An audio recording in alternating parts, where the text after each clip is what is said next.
lo lidera Democracia UDP en la Universidad de Hugo Portales y es un lugar para conversar sobre los problemas con que nos vamos encontrando o los retos con que nos vamos encontrando a lo largo del tiempo en esta compleja o extraña democracia que nos está tocando vivir. Y ahora coincide con que en Democracia UDP, conjuntamente con Feedback, sacamos una encuesta sobre el auge del autoritarismo y quisiéramos hablar de las circunstancias en las que esta encuesta cae, de la que les voy a dar algunos datos que pueden ser entretenidos para empezar a conversar con Pepe Out, analista político, exdiputado, fundador del PPD, conocido por todos, sociólogo y... ¿No eres sociólogo? ¿No eres sociólogo? O sea, lo que pasa es que tengo un máster, pero no soy sociólogo de origen. De origen eres veterinario. De origen soy licenciado en Ciencias Pecuarias y tengo 6 semestres de psicología interrumpido graciosamente por un rector militar y luego un posgrado con Turén en París. Bueno, ahí debe venir lo de sociólogo. Claro, pero hoy día hay que ser muy preciso. No soy ni veterinario ni sociólogo. Ya, a ver, entonces que me corrija Pato Navia, porque ponte tú que a dónde llegamos acá. ¿Politólogo podría ser? Sí, sí. Ya. Sí. ¿Y profesor de la NYU? También. También. ¿Y de la UDP? Por cierto, profesor titular en la UDP. ¿Y miembro También en NYU, profesor titular en las dos universidades. ¿Y Sí. la hojita queda donde mismo? Sí. Oye, mira, ¿Se puede ser titular en todas las universidades? Puede decir. No es fácil, pero se puede decir. Sí, porque a veces cuesta que den permiso. En la UDP se ponen mañositos, por lo menos. No entremos en esto. Oye, acaba de haber una elección, una primera vuelta, tuvo los resultados que ya todos conocemos, y voy a darle algunos datos solo para meter un poco más de ingredientes y escucharlos de cómo ustedes, no solo cómo leyeron la elección, sino cuál es el Chile que más o menos deducen de esta elección, en qué están consistiendo las fuerzas políticas, las motivaciones, etcétera. Pero antes de eso, en esta encuesta que hicimos con Feedback, Democracia UDP, algunos datos así saltados que yo creo que llaman la atención o por lo menos son interesantes. El 61% de los encuestados prefiere la democracia, pero un 37% la relativiza. Eso ha sido hace 20 años. Hace algún rato que ya venimos con esto.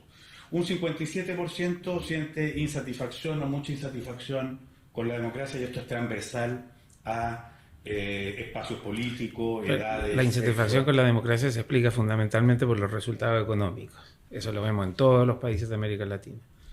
Cuando la economía anda bien, hay más satisfacción con la democracia. Cuando la economía no anda bien, hay menos satisfacción con la democracia. El 58% del total de los encuestados está dispuesto a renunciar a determinadas libertades, etcétera, con tal de que se imponga orden y autoridad. En el caso de los que se dicen de derecha, el 87%, en el caso de los de izquierda, el 18%. Prefiere un gobierno fuerte que resuelva los problemas, aunque no sea muy democrático. Un 78% de los que se dicen de derecha lo prefieren, un 7% de los que se dicen de izquierda. Nada nuevo ahí, ¿ah? Todavía nada nuevo. Lo más relevante de esos números es que no son solo los de derecha. Sí. Más bien son solo los de izquierda los que dicen que no están dispuestos a sacrificar libertades por seguridad. Pero la gente que no se identifica ni de izquierda ni de derecha, por lejos está dispuesto a sacrificar libertades por seguridad. Un candidato, una de las pocas cosas inteligentes que dijo fue: la seguridad es la primera de las libertades. Creo que fue Meo. Sí, pero eso lo venimos viendo hace mucho tiempo en América Latina. Álvaro Uribe en 2002 en Colombia, Alberto Fujimori en los 90 en Perú. O sea, a la gente no les da libertad, o sea, no les da seguridad, la gente no puede ejercer su libertad. Y hoy día parece ser pero lo que sí parece estar en un momento especial o donde se ve un cambio es que los deseos de orden y autoridad hoy día están permeando más allá de lo que, o en un lugar de relevancia que no tenía. De hecho, un dato que le decía a Pepe antes de que empezáramos esta conversación, otro dato interesante que me parece que habla acá, esta encuesta, es que quienes más desean un cambio radical son los que se definen de derecha. O sea, las fuerzas refundacionales pasaron de un mundo al otro en algo así como 4 años. Los esa energía está muy fuertemente ahí. Otro dato que acá... Los fundacionales entonces defienden la normalización, hoy día. El gobierno de emergencia, ya. O sea, terminar con este estado insoportable. ¿Cómo? No nos olvidemos cuando después del estallido social y durante aquí había un estado también, un estado de situación de injusticia insoportable. O sea, parece que hay algo con las altisonancias en lo que estamos hablando también en la política actual, ¿no? Somos maníacos depresivos. Yo creo, o sea, una de las cosas que a mí siempre me preocupan en los distintos países en los que voy es que todos los países se creen que son distintos al mundo, ¿no? Sí. Entonces, en Brasil, en México, tú vas y dices, bueno, el excepcionalismo mexicano, Estados Unidos, para partir, ¿no? Estados Unidos todo el tiempo, no, Estados Unidos es distinto al resto del mundo. No es tan distinto. Sí. Estuve hace poco en Panamá y decíamos del excepcionalismo panameño, como ya, córtenla, o sea, te creo Estados Unidos o Brasil, pero si Panamá es excepcional, pero aquí en Chile también todos dicen, no, Chile es excepcional, no es tan excepcional, y todo el mundo se ven las cosas más o menos iguales. Te puedo agregar algo que a ver si tú lo has contemplado y tú también, que el lugar donde uno va es el lugar que está peor en el mundo también. No solo es excepcional. Sí, pero la gente siempre cree, la gente siempre cree el pasto del vecino más verde. Más verde y sí. Ahora, el otro dato interesante acá que comentábamos antes es que metimos para ver la polarización afectiva, un criterio que la socióloga Eva Iluz ponía en algunos de sus escritos, que ya no es la diferencia con las ideas del otro, sino que el sentir asco por las ideas del otro. O sea, pusimos en un lado admirar determinada idea y en el otro sentir asco. Y resulta que, por ejemplo, un 61% de la gente que se declara de derecha le dan asco la idea de los comunistas. A un 47% le dan asco la idea del Frente Amplista, y en el caso de los que se declaran de izquierda, a un 53% le dan asco la idea republicana y a un 50% le dan asco las ideas de los libertarios. Dejando tirado esto sobre la mesa para usarlas o no usarlas, ¿qué pasó en esta elección? ¿Qué cosa de nueva hay o no? Ya sea en el contexto mundial, ya no sea eso, ¿de qué estamos hablando? Tiro un último dato porque creo que tú, Pato, comentaste algo de eso. Según también esta encuesta, separamos la gente que se declara de centro con la opción de no posicionado. O sea, lo que antes porque hay una obsesión esa también de que el que se dice de centro no es necesariamente que tiene una posición intermedia sino que en buena medida alguien que no tiene posición también. Y resulta que de centro se reconocieron un 6% y no posicionado un 22%. Creo que esto también sirve para hablar de qué significa Parisi, de qué es lo que la gente eligió cuando eligió. ¿Qué vieron ustedes? Y de la ausencia de centro. Y de la ausencia de centro. La ilusión de todo de que el centro es el espacio mayor, abierto, en fin, intermedio entre la izquierda y la derecha. Entonces, que en una encuesta, eso es muy minoritario. En una encuesta anterior se veía que los que se declaraban de centro eran menos moderados que los que se declaraban, por ejemplo, de izquierda. Mire, esto como para decir la rareza de los espacios que estamos... O sea, la elección hay constantes y hay cosas que son distintas. A ver. La constante es que gana la oposición. Van 4 elecciones consecutivas que gana sistemáticamente la oposición, no importa de qué oposición se trate. En este caso es más extremo, el 70% votó por alternativas opositoras, y no estoy incluyendo a Harold May-Nichols ni a Meo, que en realidad buscaron un electorado inexistente, porque fueron igualmente rabiosos contra la derecha opositora y la izquierda que gobierna. Bueno, eso explica en parte su marginalidad también. Pero fue 30-70. Luego, la probabilidad, por supuesto, de que gane la derecha es 99,9 sobre 100. ¿Qué podría pasar para que no sucediera? Que descubrieran que José Antonio Cast tiene 3 hijos fuera del matrimonio, por ejemplo. Lo único ahí sería que Trump salga a amenazar a los chilenos que no tengan que votar por alguien comunista. Creo que eso generaría como un momento político. Sí. Y está cerca, y está a punto. No creo. Bueno, pero esto es un tema que lo podemos hablar después, pero estamos viendo. O sea, lo que acabas de decir no es como una cosa. Yo estuve reporteando las elecciones argentinas y Trump fue un personaje de la elección argentina. Bueno, ahora el cohecho más grande de la historia de la humanidad. O sea, 20.000 millones de dólares si gana y 0 si pierde. No, pero el cohecho va a beneficio personal, no a beneficio del país. El cohecho tiene que recibir algo tú. No, pero es una extorsión. Es una promesa de cooperación. El cohecho, por supuesto, Trump recibía el triunfo de su amigo. Sí, pero no le entregaron plata a cada argentino, no es lo mismo. El cohecho supone que la gente recibe dinero. ¿Puedo especificar una cosa? En la semana previa a la elección, el gobierno norteamericano compró 2.000 millones de dólares en moneda argentina, con lo que contuvo el dólar. Los 20.000 prometidos están en duda si los va a dar. ¿Ah, sí? Sí, eso es noticia de ayer, digamos. Pero antes la gente tenía seguridad que le entregaban el zapato izquierdo y luego le entregado el derecho. ¿Ah? Sí, bueno, pero perdón, así continúa. No, bueno, está constante. La variable, creo yo, es que la eficacia de la democracia, o más bien la democracia ha ido perdiendo eficacia, ha ido entregando cada vez menos resultados y por lo tanto la adhesión a la democracia está más frágil y por lo tanto la demanda de autoridad ha crecido significativamente. Particularmente después del vértigo que generó el estallido y lo que siguió el proceso constituyente, que la gente, la mayoría silenciosa, llamémosle así, vio cuán frágiles eran cosas que daba for granted, como dicen los gringos. ¿Ah? O sea, el uso de la violencia en la política, la estabilidad institucional, el crecimiento económico, incluso se llegó a cuestionar que este país podía darse el lujo de comenzar a decrecer, en fin.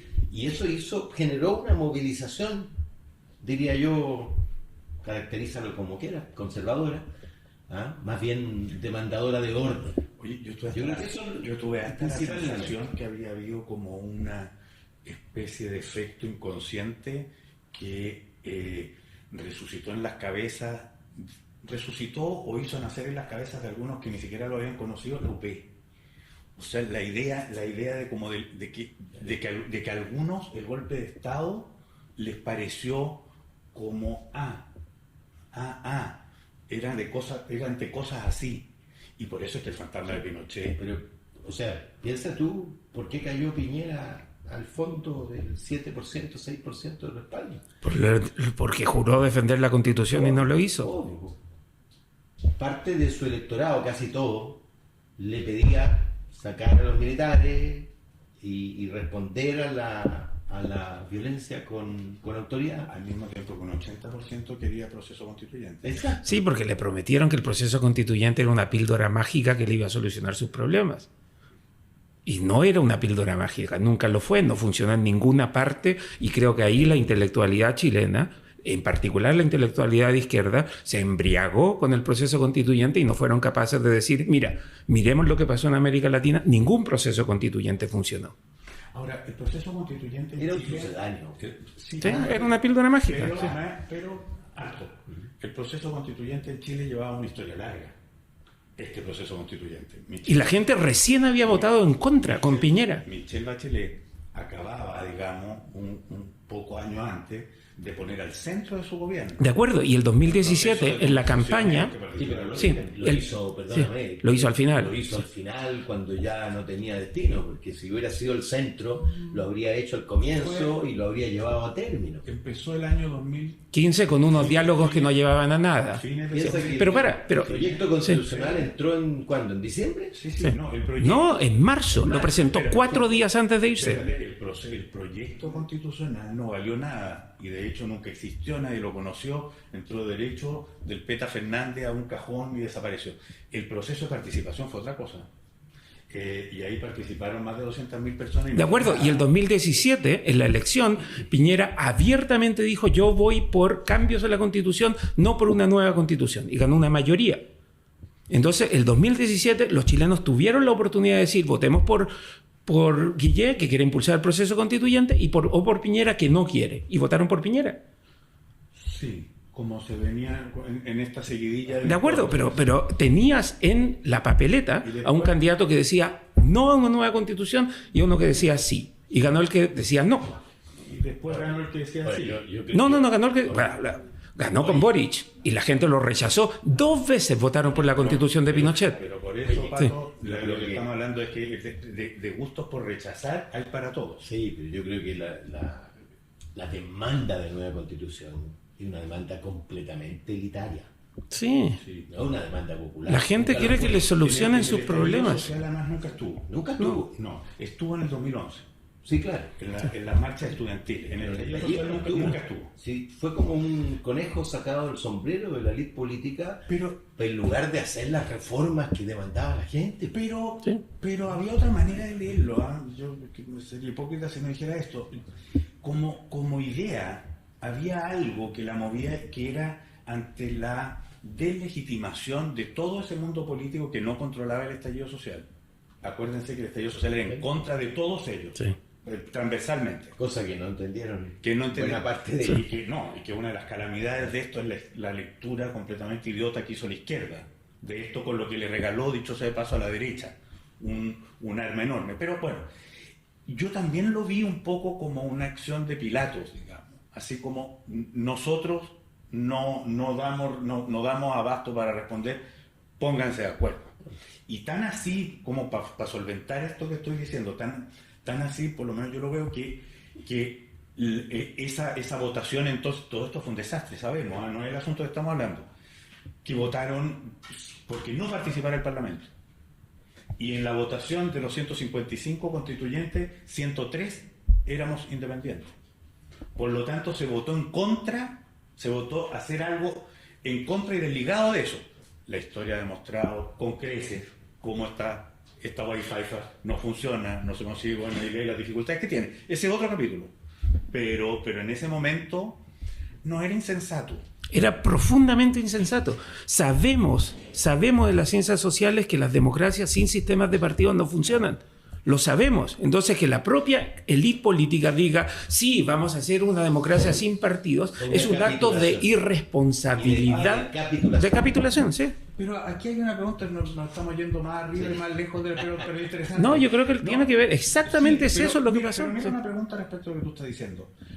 Hasta acá yo creo que es completamente cierto que la democracia no conocemos que funcione sin partido. Pero un reto que uno empieza a ver, parece, y a tener que pensar es, uno, ¿qué son hoy día los partidos?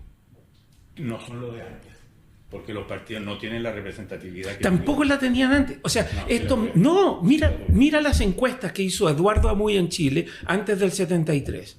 En los años 50 y los 60, la mayoría de los chilenos no se identificaba con los partidos. Los partidos representan a la gente en la negociación política. Y la tarea de un político, y ese es el gran problema de casa, a mi juicio, la tarea de un político es ponerse de acuerdo con otros políticos que piensan distinto y que representan a gente que piensa distinto.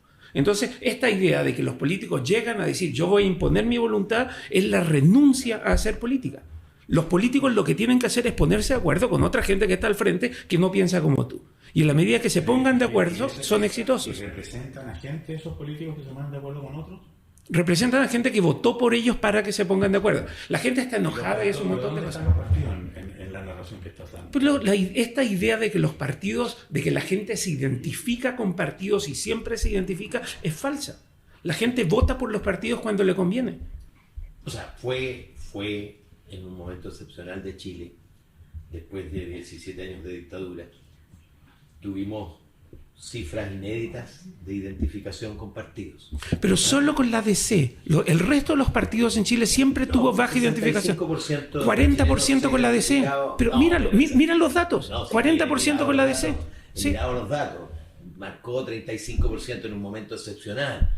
Pero el PPD marcaba 10, el PS 8, en fin. Y ahora el PS marca 6. Tú te encontrabas con la gente en los más distintos escenarios y se identificaban, así militaran o no, participaban de una orden. Pero veníamos saliendo de 17 años de prohibición. En la medida que se consolidó el funcionamiento democrático normal, eso empezó a volver a lo que era antes. Y volvimos a que más bien 2/3 se identifican con ninguno. La pregunta, además, bien genérica, la pregunta que hace el CEP es: ¿usted se identifica o simpatiza con alguno de estos partidos? Y piensas tú que casi 2/3 dice con ninguno. Claro. Y solo 1/3 nos peleamos el tercio. Sin embargo, A la hora de votar, la gente vota porque sabe que con este otro pueden ponerse de acuerdo. Pero la gente no es partisana, pero tiene ideología. Pero aquí apareció un grupo que creció nuevo a este respecto, que es justamente el PDG. Porque la gente vota por partido y de pronto también en contra de los partidos, según hemos estado viendo. O sea, no vota solo, y esto lo vemos desde el proceso, en los procesos constituyentes, los dos, uno puede ver eso. En el primero aparece una cosa llamada Lista del Pueblo, que es más grande que todos los demás. En ese momento la derecha tenía 33 representantes de 155 en la convención. Sacó 21% de los votos la derecha unida. Recién. Esto va a ver cómo se desdibuja el asunto. En el segundo proceso constituyente gana el nuevo, que es los que vienen con casa. La derecha ganó 57% en el segundo. Ahora, entre medio cambió el padrón. Votaron todos los chilenos y no la mitad politizada.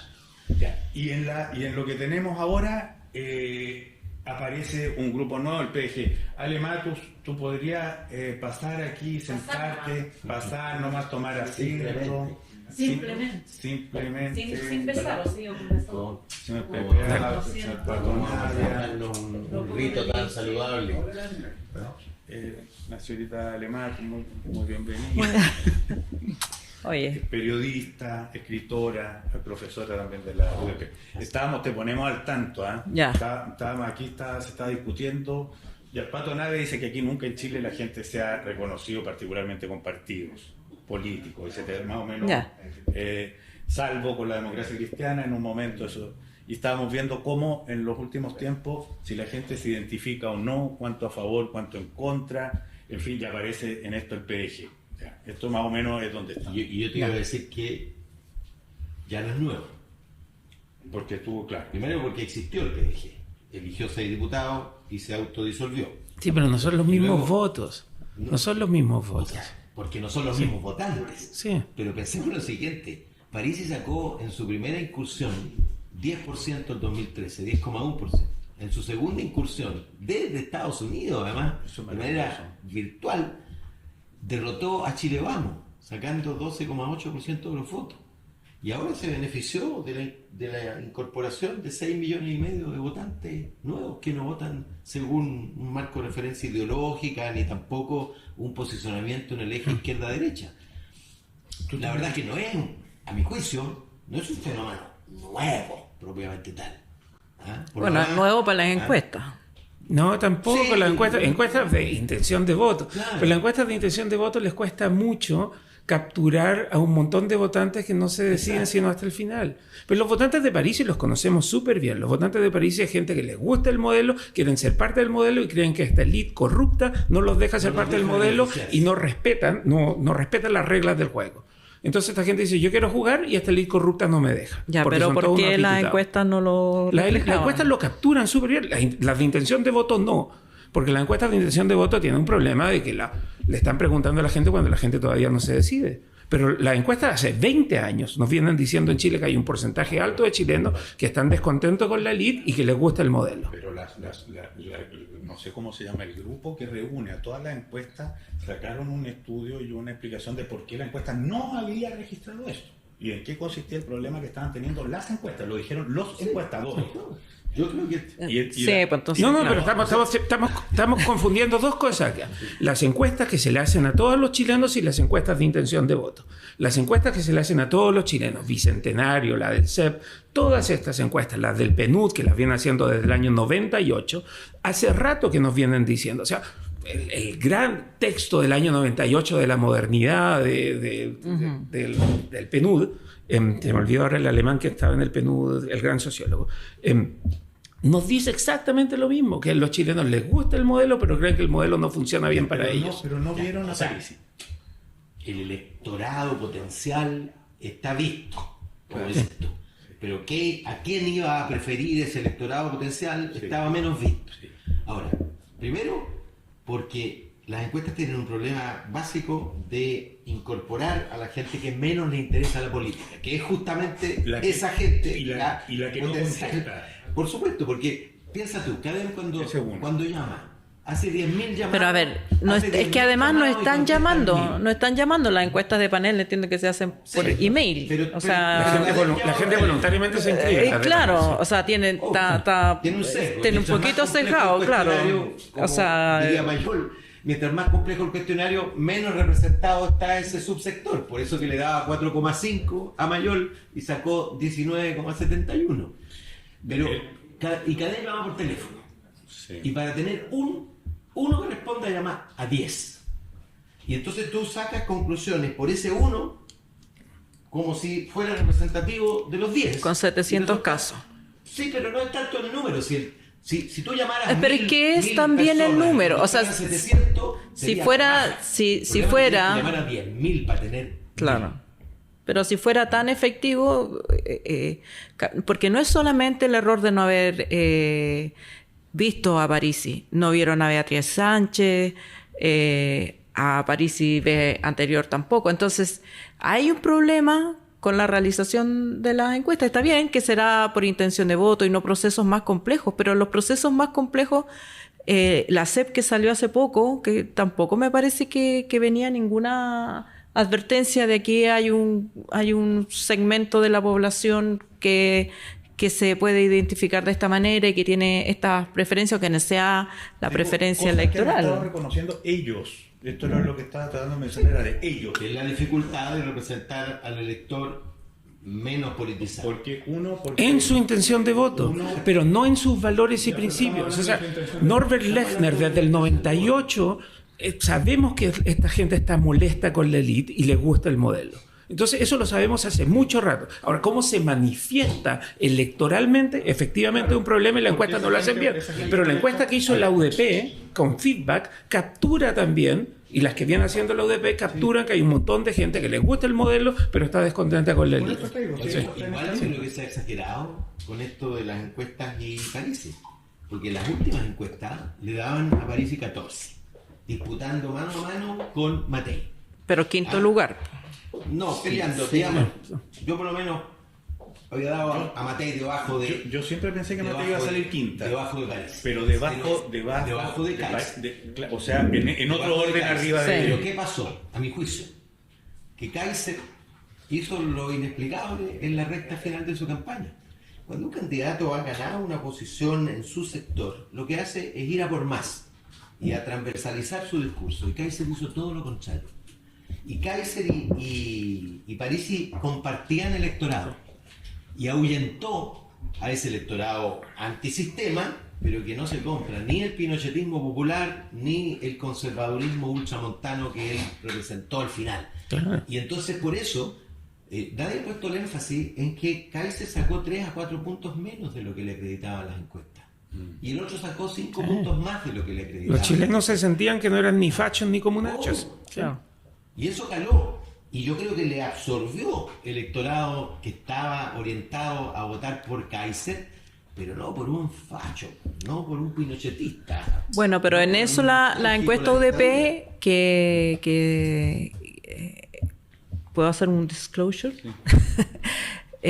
Sí intencionó conocer a ese electorado que se añadía en el voto obligatorio, y entonces intencionó preguntas para tratar de conocer, y ahí aparecen los resultados que aparecen.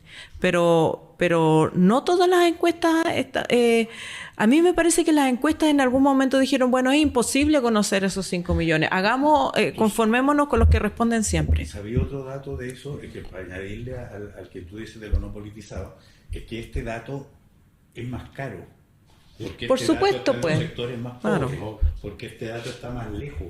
Porque la gente no te contesta encuestas. No, y porque mandar presencialmente. Y menos te va a contestar un email. No es lo mismo que ir al Paseo más.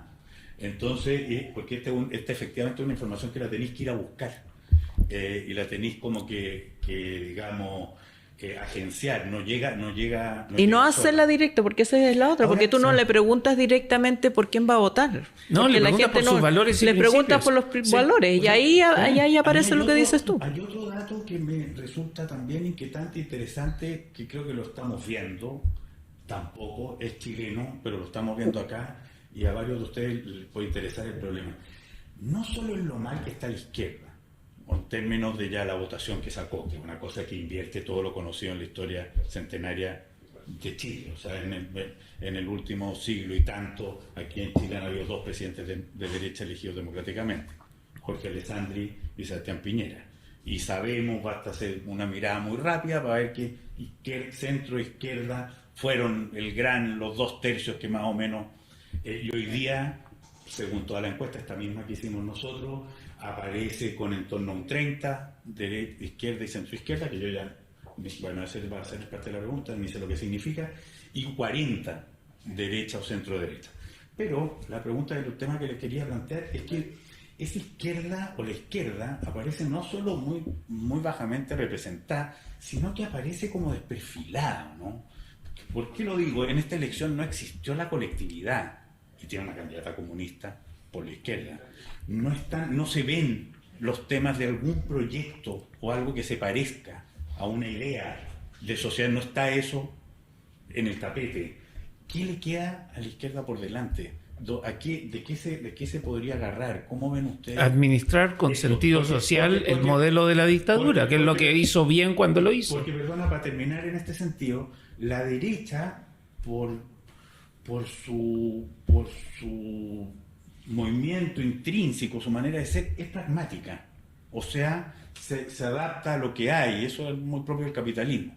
La izquierda siempre fue como que se supone que tenía algún proyecto racional. Necesitaba cuento. ¿Qué pasa ahora con estos cuentos? ¿O cómo ven ustedes? Bueno, primero, creo yo, el cuento que todavía se cuenta a la izquierda ya no conecta con la mayoría, y ese es el problema. El problema está ahí en tus datos. El 18%, dices tú, tiene la distancia que hay entre los valores, la jerarquía programática, digámoslo así, las prioridades del pueblo de izquierda, que está reducido a un 15, 18%, están muy alejadas de las prioridades del sentido común mayoritario. Y yo creo que ese es el problema de base. Piensa tú en lo que el nos sentido ocurrió. común mayoritario, si sacamos la seguridad, ¿cuál sería? Tener más plata, El crecimiento y el empleo. más lucas. Tener más oportunidades para tu hijo. El empleo, las oportunidades. Que mis hijos puedan tener las mismas oportunidades que tuvieron los hijos de la élite. Sí, por eso sería... Pero la izquierda se desvió por eso. de su narrativa. Pero si miramos lo que pasa en la historia después, con 4 años de un gobierno de derecha y con promesas incumplidas, porque la derecha está prometiendo cosas que le va a costar cumplir, porque garantizar la seguridad es un poco más difícil y tener crecimiento económico, pues ya la incumplió previamente además. Entonces va a haber gente descontenta y la gente descontenta va a votar por la alternativa. Y esa alternativa puede ser París o puede ser un alcalde de izquierda que diga yo sé manejar las cosas y sé distribuir las cosas relativamente bien. Yo no veo que la izquierda esté muerta. O sea, si siempre tenemos la historia de la política es que pues hay péndulos, se van a la izquierda y luego la gente se va a la derecha. Todos decían, no, hay 0 espacio para la derecha. Bueno, la derecha se inventó y ganó una elección. O después de Reagan, pues llegó Clinton, que era una de izquierda relativamente moderada. Y después de Bush llegó Obama. A mí me da la impresión de que esto de pensar que va a gobernar, así como en 2021 habrían algunos insensatos que decían aquí la izquierda va a gobernar por 3 periodos, aquí hay otros que dicen no, va a ser Kass y después Kaiser. No, cada elección ha sido competitiva. Yo no tengo dudas. Yo creo que no es un problema solo de la izquierda, sino que el problema de la política partidista no tiene... ¿A qué se reúnen los socialistas? ¿A qué se reúne Renovación Nacional? ¿A qué se reúnen cuando se reúnen? O sea, ¿cuándo hablan realmente de política o este es nuestro proyecto de Estado, de país? Nadie tiene proyecto, nadie tiene proyecto. Por las eso... democracias modernas se ordenan en torno a un candidato que es medianamente popular y que refleja los sueños de la gente. Obama no se juntaba con los demócratas a negociar y decir esto es lo que vamos a levantar. No, apareció y le quitó la nominación a Hillary porque era más popular. Sí, pero son personas. Pero yo estoy hablando para responder la pregunta que le pasó a la izquierda, porque la izquierda sí tenía, digamos, esa manera de ser o de estar en la política que eran miradas como de largo plazo y como que las elecciones eran una decisión táctica, pero había un proyecto de sociedad. ¿Pero lo hizo Lagos? ¿Lo hizo Bachelet tampoco? ¿Lagos con quién militaba? No, era un proyecto personal. Lagos se sentía parte de una cultura. Ah, pero era parte de una cultura, pero no, es que Lagos tenía su fundación Chile 21 y de ahí armó su proyecto. Eran todos leales a Lagos. No, hubo partido.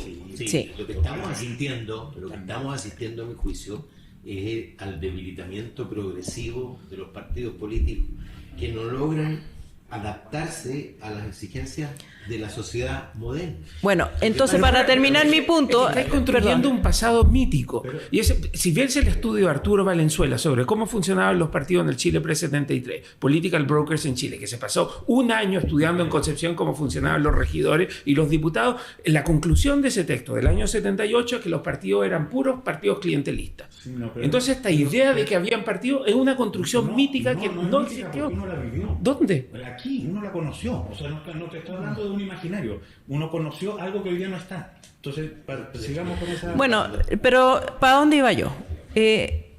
Ese lugar de esa conversación, porque me imagino que la izquierda algo tendrá que pensar y decir en la sociedad moderna y cómo se ha transformado el capital, bla, bla, bla, bla, todo eso no se piensa, entonces la izquierda ha ido tomando una forma muy parecida a los partidos de derecha, que ya yo te ofrezco un sueldo de esto o menos. El cosismo de Lavín que tanto se criticaba en su momento ahora es la regla el cosismo. Entonces la gente tiene que elegir entre un producto que le acomode mejor que el otro. Pero desde el punto de vista de la sociedad, a mí me parece que a mí me huele como habitante de la sociedad chilena que estamos como en los años 80, cuando la gente no había decidido luchar contra la dictadura, el dólar estaba barato y toda la gente quería tener auto o viajar o comprarse cosas. Ese era como el estado de ánimo en plena dictadura. Los partidos políticos estaban totalmente destruidos, todavía no se imponía el impulso de revertir la situación. Porque no había crisis. Eso partió cuando empezó la crisis económica. Por lo tanto, la gente la moviliza el bolsillo, no la ideología. Sí, pero en el momento de los partidos. Pero, claro, mi punto es que eso convive con otras realidades, como con la realidad, por ejemplo, de que Chile es una sociedad, a mí me parece... con la filosofía del casino. La gente en realidad no tiene, sí vive una crisis económica. O sea, los sueldos no alcanzan para satisfacer y la gente gana la vida de muchas maneras informales y hay una economía informal enorme que no se reconocen y que, digamos, uno puede ver que la plata no sale de los sueldos, que hay un delta, los créditos ilegales, miles de las criptomonedas, hay de ese mundo de donde se alimenta Parisi, hay una cierta esperanza o expectativa de que por ahí la voy a hacer, de que por ahí le voy a pegar el palo al gato, y como toda la gente sabe que los apostadores de carrera terminan arruinados, en algún momento yo creo que estamos como en esa época del 80, cuando la gente cache que todo se va a derrumbar de mala manera, porque esto no es un problema... No es un problema de relato de izquierda o de derecha, sino que es una sociedad que pretende que está funcionando de una manera, pero está funcionando de otra. Esa es la pregunta que quería hacer un poco, a propósito de lo que decís tú, Pato. O sea, ¿no ven elementos nuevos a los que haya que prestarle atención y que justamente uno dice, la política en Chile y en el mundo, funcionaba de una determinada manera y hoy día estamos viendo algunas cosas estructurales que van más allá de derecha o izquierda, porque van a ganar sucesivamente lo que se llamen de derecha o de izquierda a lo largo del tiempo sin ninguna duda. Pero ya lo que sí es dudoso, un poco siguiendo a la Ale, es que esos que se dicen de izquierda no son lo que siempre entendiste por una persona de izquierda, y posiblemente esos de derecha van renovando. O sea, la pregunta es, a ver, veamos, ¿cuáles son esas cosas nuevas, medias estructurales o desestructurantes? Yo veo dos elementos. Primero, la pérdida progresiva del eje del clivage, como dicen los franceses, del sí y el no, que explicó buena parte de las elecciones de la década del 90, incluso la del 2000. Y vamos a ver, yo diría más bien que no hay eje, aun cuando provisoriamente yo estoy seguro que cuando intente explicar el resultado comuna a comuna voy a encontrar más explicaciones en el apruebo o rechazo que en el sí y el no. Y segundo... ¿Pero lo veis fuerte? Porque se habla mucho de eso. Yo creo que va a marcar la elección. Yo también creo que esta elección... Cuando compare resultados comunales voy a encontrar mayor correspondencia con ese resultado que con el anterior. Primero porque el 80% de los votantes es nuevo. Sí. 80% de los votantes es nuevo. Sí, eso es impresionante. En la elección del 2021 votaron cerca de 50% de los votantes le importa un carajo, pito, como le decía Matei, izquierda, derecha. Matei debió haber dicho pico. Sí, claro. sí, ya perdimos. Exacto, ocupar su ciudadanía. Claro, es pito. Y segundo, pitillín. El rol de los partidos. El rol de intermediación entre la sociedad y el Estado ya se acabó por completo. Nadie va a un partido ni para informarse. Yo en no existen. De dictadura, incluso después, íbamos a las reuniones del partido para saber lo que ocurría en el mundo. Y hoy día no creo esperábamos la voz del comisario que nos no creo que tenga vuelta atrás. No tiene vuelta atrás. O al cura. Entonces, y el cura tampoco existe. La función programática de los partidos no la están cumpliendo. Y la función selección de las élites la están cumpliendo de manera pésima. Lo que pasa es que finalmente, para los efectos de lo que decía el Pato, esa es la principal función. Haz campaña con un libro en la mano y te doy por derrotado, digamos. Sí, pero para. Acuérdate de claro. Godano, el papá de Paulina en Aysén, fue candidato a la reelección con una pancarta, viejo, con su biblioteca detrás. Y fue la primera campanada de alerta, sacó, no sé, 8% de los votos, perdió de manera catastrófica. Porque pensó que... Bueno, todavía hay filtros de Zoom con biblioteca. ¿Tú ves cosas nuevas? Yo creo que no hay nuevas formas de hacer política. Hay cambios tecnológicos que cambian la relación entre las personas. Está bien, los partidos no existen, pero tampoco existen los diarios. El otro día fui al Mercurio y tienen unas máquinas vacías. No. Tampoco existen los canales de televisión. Entonces están cambios tecnológicos que hacen que las cosas cambien. Estoy de acuerdo. Está bien, pero son cambios tecnológicos que hacen que la sociedad cambie. ¿Puedo hacer un comentario en eso? ¿Cuál es uno de los más grandes? Le he gastado cabeza a esto. Uno de los más grandes es lo que tú estás diciendo. Es que no es lo mismo opinar distinto respecto de una misma cosa que tener cada uno su cosa. Eso ya es políticamente desestructurante. Ya, pero ese es el primer punto. Mi segundo punto es que sabemos en todas las sociedades desde comienzos del siglo XX, tenemos 125 años de historia acumulada en eso, que cuando hay crecimiento económico la gente está más contenta y satisfecha. Cuando deja de haber crecimiento económico la gente se pone nerviosa, empiezan a hacer esta bicicleta esperando que haya crecimiento económico después y que puedan pagar sus deudas. Pero si tienes estancamiento económico sostenido, que es lo que ha tenido Chile en los últimos 10 años, eventualmente el sistema revienta. Pues el sistema revienta porque el sistema solo funciona con crecimiento económico. Si no tienes crecimiento económico vas a tener problemas si la gente se enoja y dice que se vayan todos. Es the economy stupid. Entonces, si no tienes crecimiento económico vas a tener problemas en la sociedad. Y yo creo que ese es el problema de Kast. Porque Kast necesita que el país crezca 5%, no 4%. Necesita que crezca 5% porque cuando hay crecimiento económico la gente dice, bueno, la torta es más grande y la podemos redistribuir mejor. Y la izquierda siempre le ha funcionado bien cuando hay crecimiento económico. En Chile tuvimos el boom de los commodities, a comienzo con el retorno a la democracia y después a partir del 2000 hasta como el 2012, 2013, eso se paró y tuviste crisis en Brasil, tuviste la propia crisis en Chile. O sea, sin crecimiento económico esto no funciona. Entonces el gran desafío de Kast, a mi juicio, si bien en el corto plazo es el orden y la seguridad, en el mediano y largo plazo, antes de que se acaben sus 4 años, que tiene que haber crecimiento económico. Si no hay crecimiento económico, la gente lo va a sacar a piedrazos. ¿Cómo ven a Kast, el supuesto futuro presidente de Chile? Yo creo que a ver, para especificar la pregunta. Yo creo que tiene miedo. Temores reales, imaginarios, cuáles consideramos temores altisonantes, que en realidad son mucho ruido. ¿Sobre CAS? Cuáles consideramos reales.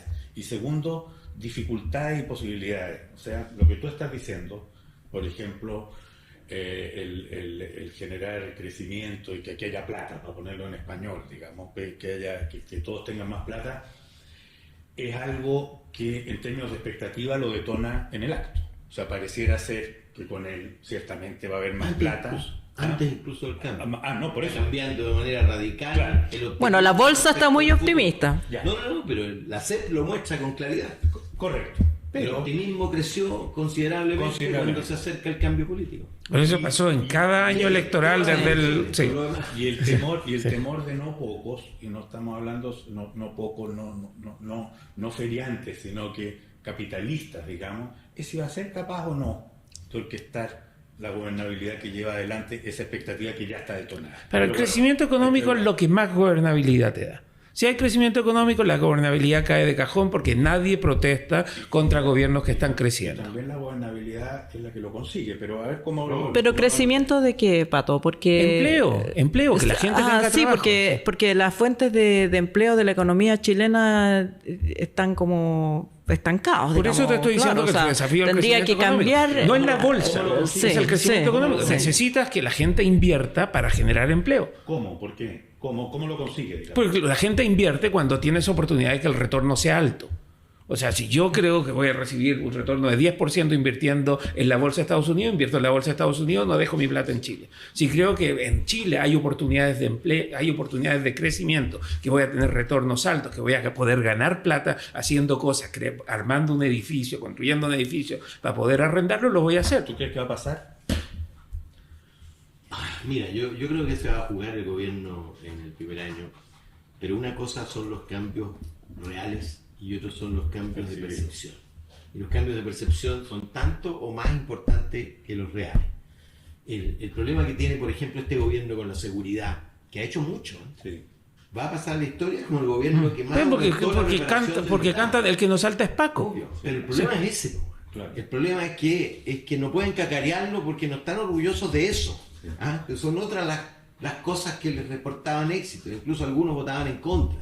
Entonces, yo creo que va a tener éxito primero en dar la impresión de que retrocede ahora eso dura lo que dura. 6 meses, sí. Por supuesto, si la impresión nos acompaña de éxitos, particularmente creo yo en la derrota del banditismo, de la gran delincuencia, lo mismo con la migración, le van a empezar a pasar la cuenta. Y ahí yo creo que un problema estructural, súper rápido, tiene un problema. Yo creo que va a haber un cambio inmediato, porque nosotros tenemos un empresariado extremadamente ideológico. No, pero no. Pero invierten respecto a si tienen retornos. Por Sí. supuesto. Y yo creo que el problema de la seguridad. Pero es que van a creer que tienen retorno, pues claro. No, van a mirar los números y si no hay crecimiento, No, sí, no invierten. Se invierten en El capital no tiene ideología. Pero mi preocupación por el tema de la delincuencia es que Kass viene y dice, yo voy a achicar el Estado. Es como, si quieres, no puedes achicar el Estado si lo que quieres es dar más seguridad, vas a tener que hacer crecer al Estado, vas a tener que tener más policía, más gasto en infraestructura, más gasto en programas, más gasto en seguridad. Entonces esto de decir yo voy a achicar el Estado y a la vez darle seguridad, no funciona así. Si tú echas a los conserjes, no vas a tener un edificio más seguro. Pero además porque todo esto pareciera que basta con la voluntad y basta con el deseo. Mover al Estado, claro. Estado, sabemos lo que significa terminar con las contribuciones. Eso te hace tener a todos tus alcaldes al día siguiente, a tus propios alcaldes, diciendo, oye, compadre, tú estás loco, ¿cómo me estáis cortando a mí la plata con la que yo puedo operar en mi propia municipalidad? Ergo, no es tan fácil. Ahora, le tienen miedo para ponerlo en algo que habla con esta encuesta de Democracia UDP, al autoritarismo de Kass, y si se lo tuvieran, ¿en qué y dónde no? Yo estaba ayer en una conversación con Marco Antonio Laparra, León Cohen, y se fueron enteramente por el lado del fascismo, digamos. Y todo esto se fue por el lado de como si aquí estuviéramos en la República de Weimar, digamos. ¿Cómo ven esto? Yo no sé. Yo creo que la fuerza no es A ver, yo creo que la única manera en que... Comunismo y fascismo, creo que... La única manera en que tú puedes realmente ser un fascista serio es tener a las Fuerzas Armadas de tu lado. Y yo no creo que las Fuerzas Armadas chilenas hoy día estén disponibles para eso. Las Fuerzas Armadas son las que más miran las encuestas. Sí. Las Fuerzas Armadas nunca le van a hacer un golpe a un gobierno popular. Y además nunca van a salir a matar gente. O sea, no, ahora no. Matan selectivamente gente. Ahora no, pero... Nunca. Sí, pero... Claro, así como que nunca. Pero eso yo creo que para que Kast pudiera ser realmente fascista, y yo no dudo que tenga el corazón ahí, tendría que tener a las Fuerzas Armadas a su lado y no las tiene. Pero creo que no lo necesita tampoco, porque además, a menos que tenga un plan para no sé, para los Trump de si reelegirse cuando no se puede reelegir y esas cosas, va a tener un Congreso que no es completamente favorable, ni aun si uno suma todos los votos de la derecha. Yo creo que Renovación Nacional y la UDI van a ser secreta o abiertamente opositores a Kast, porque creo que los grados de resentimiento y de disputas que hay entre ellos no se van a curar simplemente porque él gane la elección. Creo que va a tener un gobierno que le va a ser muy difícil gobernar. No creo que la tenga... Yo creo que la derecha de Chile Vamos va a hacer lo mismo que hizo la Concertación con este gobierno. Se va a cuadrar y va a ser la columna vertebral del gobierno de Kast, no me cabe, pero la más mínima. Sí. ¿Ah? Por supuesto, porque es cuestión de sobrevivencia además. ¿Ah? Los que podrían querer distinguirse están por el lado de Parisi. Por supuesto. Sí, pero es que Parisi está al lado. O sea, mira el listado de parlamentarios, mira los nombres, porque... No, pero ahí tienes la mitad que son de derecha. ¿La mitad? Sí. No, pero... Sí. La mitad no, de los pero de si tú lo sacas... Si tú con eso le da mayoría, sí. Sí, No, lo que pasa es que, mira, bueno, yo apostaría, entre paréntesis, que Pamela Giles va a ser presidenta de la Cámara, no me cabe ninguna duda, con los votos de los 67 de izquierda o de los 76 de derecha. Y por eso, ¿Pamela Giles es de izquierda o es de derecha? No Sandra Parisi, Pamela Giles. Sí, oye, Pamela apareció en la franja como presidenta de la Cámara, en la franja de Parisi. Parisi inauguraba, no me acuerdo qué proyecto. No, Pero por sería un supuesto. desastre para ella. Ella era la presidenta. Sería un desastre para ella ser presidente de la Cámara. Le funciona mucho más de estar en los matinales y en la tele. Por supuesto. Es lo más cercano a ser presidenta de Chile. Por supuesto. Y ese grupo va a ser determinante, y por supuesto esa presidencia va a ser a cambio de una cierta transacción del inicio del periodo. Por eso que está subiendo el precio con esto de que le hará la vida imposible y qué sé yo. Yo creo que va a tener un periodo corto con mayoría solo si efectivamente sigue con la misma disciplina teutona que siguió en su campaña el diseño de gobierno de emergencia. Y su gran enemigo no va a ser la izquierda, van a ser los suyos. ¿Ah? Van a ser los suyos que van a tratar de imponerle su agenda, contaminando y sacándolo de aquellas cosas donde puede ser mayoría. Imagínate tú, ¿qué va a hacer la izquierda cuando proponga que la inmigración irregular es un delito? Va a tener a todo el PDG de partida, inmediatamente. ¿Qué va a hacer la izquierda? Bueno, Sí, pero una vez que empieces a expulsar gente, se te da vuelta el tablero, porque va a aparecer el papá o la mamá del casada con el haitiano y el niño haitiano que está llorando porque se expulsan al papá. Pero ¿sabía? Ahí se le acaba toda la emergencia. En la línea de lo que tú estás diciendo, yo si algo me preocupa de lo que puede haber, que no creo, no viene como con la llegada de un demonio de arriba que instaura y pone aquí cuestiones que nadie espera. Yo habría tenido miedo con Kaiser. Sí, mi temor en este caso es al revés. Es que el temor populista por excelencia es que muchos le pidan, o sea, es que el orden, la seguridad, para vincularlo con lo que vemos aquí midiendo lo que dice la población, que la demanda de orden, que la demanda de autoridad en él tenga tal efecto que lo lleve a acciones más bien performáticas, no poco reñidas con los estándares democráticos que uno desearía, y que lo haga por demagogia. O sea, qué sé yo, salir a perseguir migrantes, decretar estados de sitio, estados de excepción. Los estados de excepción te los doy garantizados. Lo están pidiendo los alcaldes de izquierda. Es justamente lo que quiero decir. Va a suceder, Mi preocupación es que no veo en él la convicción, digamos, democrática, institucional, etcétera, como para decir la manera correcta de hacer esto, por supuesto, respetando tal y tal. Y ahí esas tentaciones, la tentación autoritaria a pedido del pueblo, ¿a dónde puede llegar? O sea, es obvio que el próximo gobierno... Sí, pero el pueblo también lo pide hasta que llega a tu barrio, pues, porque... Sí, pues es distinto que te lleven preso a tu hijo a que lleven a... Sí, pues. Oye, sí, lo pero... más impresionante en Salvador, no sé si vieron a esa señora que lloraba porque su hijo había sido detenido por tener tatuado los brazos, pero al mismo tiempo decía, está mi hijo preso, pero pucha que estoy contenta. Sí. O sea, eso para mí fue el shock brutal. Porque claro, uno piensa eso, cuando me llegue a mí, ahí me voy a poner en contra, pero no. Sí, pero no fue, en Chile tú también puedes ir a la casuística y encontrar a la señora que decía, sí, mi hijo, está bien que se lo hayan llevado porque andaba metido con los rojos. Pero tiene un nivel de fortaleza institucional mucho mayor que el que tenía El Salvador. Tenemos valores democráticos más establecidos. O sea, esta idea de tenerle temor... Yo cuento un chiste siempre porque me parece que la izquierda, en particular en Chile, como que tiene un problema de visual, ¿no? Y el chiste es que viene el niño a preguntarle a su papá, decirle a su papá izquierdista, papá, me duele la rodilla. Y el papá le dice, ¿pero cuál rodilla? ¿La de izquierda o la de extrema derecha? O sea, vemos solo la extrema derecha, no vemos la amenaza de la extrema izquierda. Y me parece que el Congreso nos da para que haya un gobierno de extrema derecha. No, yo tampoco creo que lo que hablábamos antes, entramos en un tiempo de crisis de la institucionalidad donde lo que están llegando aquí son los tanques de Alemania nazi, no. Además, ¿qué quiere? No hay nada que me indique, ¿no? Yo temería mucho más un gobierno de París en esa materia. Lo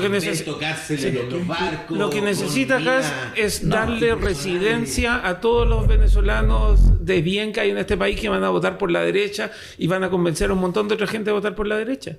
O sea, ¿por qué quieres expulsar a 700.000 venezolanos que son votos tuyos? Bueno, a ver, pues entonces para terminar, pongamos así la pregunta. ¿Quieres expulsar a 100 que son delincuentes? Pero basta con un par de aviones mandarlos a El Salvador. Ahora de los miedos, una cosa entonces más general. Lo que se viene... Así como los encuestados en este estudio parecen estar más optimistas que antes. Lo que se viene, lo esperamos bueno, lo esperamos malo, lo esperamos muy complicado, no tanto. Yo creo que además está todo el efecto de azar. El terremoto, ¿qué va a hacer si hay un terremoto? ¿Llega o no llega la ayuda para el terremoto? O sea, pueden pasar cosas que ni siquiera estamos pensando aquí. ¿Qué van a hacer las bandas criminales? Que se van a decir, bueno, llegó este señor, vamos a dejar de actuar. Pueden pasar esas cosas que claro... o el lavado de dinero, o se destapa que un parlamentario, un senador está recibiendo cuentas de no sé qué. Entonces, yo creo que el terreno está muy incómodo para establecer como a este problema esta solución. No es un terreno plano y es un terreno muy azaroso donde cualquier cosa te cambia el estado de ánimo de la población, porque no hay una solución que uno pueda decir. Sí, tampoco, si mexicaniza Chile, tampoco se va a solucionar el problema del crimen organizado. Porque la mexicanización demostró que solo... claro, entonces... ¿Qué es lo que es la mexicanización? O sea, de Calderón, cuando se declara la guerra al narco... Meterle milico al narco y los milicos después trafican. En México no tiene la institucionalidad que tiene Chile. México no tiene una policía nacional. O sea, en Chile tú llegas a cualquier pueblo y hay carabineros, hay Estado, hay una oficina del registro civil. Esas cosas no están en México. Sí, pero también haya habido aviadores transportando ketamina en los aviones. No tiene frontera con Estados Unidos, no tienes todas las armas que entran desde Estados Unidos. Tiene puertos. Los desafíos son distintos. Yo concuerdo en que hay ciertas cosas que no sabemos, pero siempre hay cosas que no sabemos. A mi modo de ver, creo que esto puede ir bien si es que Kast entiende que su desafío es en realidad que la economía avance y que haya empleo. Si Kast cree que su desafío es la seguridad, va a perder porque no puede hacer grandes avances en seguridad y porque la gente después de un rato dice, pues yo necesito trabajar. Entonces me da la impresión de que pasa mucho más por la economía, aunque en el corto plazo las primeras cosas simbólicas... Ahí es donde yo creo seguridad. que está el cambio cultural, porque yo creo que la gente no quiere trabajar. No es como en el siglo XX que la gente decía necesito un trabajo para salir adelante. No, la gente dice necesito hacer algo que me dé plata, el máximo de plata posible, con el menos esfuerzo posible, como lo hacen ellos. Y yo creo que ahí es donde está ese segmento de población que yo digo que vive del casino, o que vive esperando que la criptomoneda o que el casino, que algo así, les dé los niños, los Roblox, sí, pues, la ludopatía, exactamente. Claro, y financian los noticiarios, los casinos financian los noticiarios, o sea, ¿por qué? Si ya está absolutamente... Oye, gobernar es más difícil, estamos de acuerdo. Sí.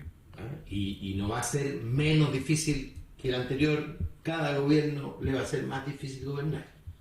Primero, porque la sociedad está cada vez más fragmentada y es más compleja. Segundo, porque el control de la agenda es una ilusión del pasado. Nadie controla la agenda. Como tú dices, aparece cualquier cosa y los gobiernos son reactivos. Y por eso es que importa tener un plan prefijado. A mí me ha impresionado Kast, lo conozco desde el Congreso. Tenía una opinión que ha ido evolucionando porque creo que él ha ido madurando, pero lo que más me impresiona es que tengo la sensación de que está dispuesto a sacrificarlo todo, a quemar en la pira sus convicciones más mesiánicas por el éxito. Lo veo volcado a tener éxito y dispuesto a callar a los suyos. En fin, puede que me equivoque, porque creo que sus principales adversarios van a estar ahí. Si tiene éxito o no lo sé. Es re difícil tener éxito, porque el éxito, él mismo lo dijo, es que te continúe un gobierno del mismo signo y desafiar esa constante, ya casi histórica, de 5 elecciones consecutivas con esta. Es casi imposible en la sociedad actual, donde un mínimo grado de insatisfacción significa que opten por otra alternativa, sobre todo porque las alternativas, la polarización de tu encuesta es una polarización afectiva, pero eso compensa de alguna manera la disminución tremenda de la polarización programática. Sí, impresionante. Están todos proponiendo lo mismo, entonces claro, si como todos proponen lo mismo, yo tengo que odiar al otro para seguir siendo distinto. Y eso pasa de la derecha y pasa en la izquierda. Bueno, en estos tiempos que se están moviendo tanto, las conversaciones deben ser un continuo, no se termina con ninguna. Así que Pato Navia, Pepe Out, Alematus, esta conversación continuará. Esperamos que el Congreso de Paz sea un lugar para convocarla y enrarecerla también, porque yo creo que si algo perdernos, porque si algo nos ha demostrado también las últimas cuestiones es que hay que sumar mucha gente en las mesas. O sea, parece que esa necesidad es grande. Hasta la próxima.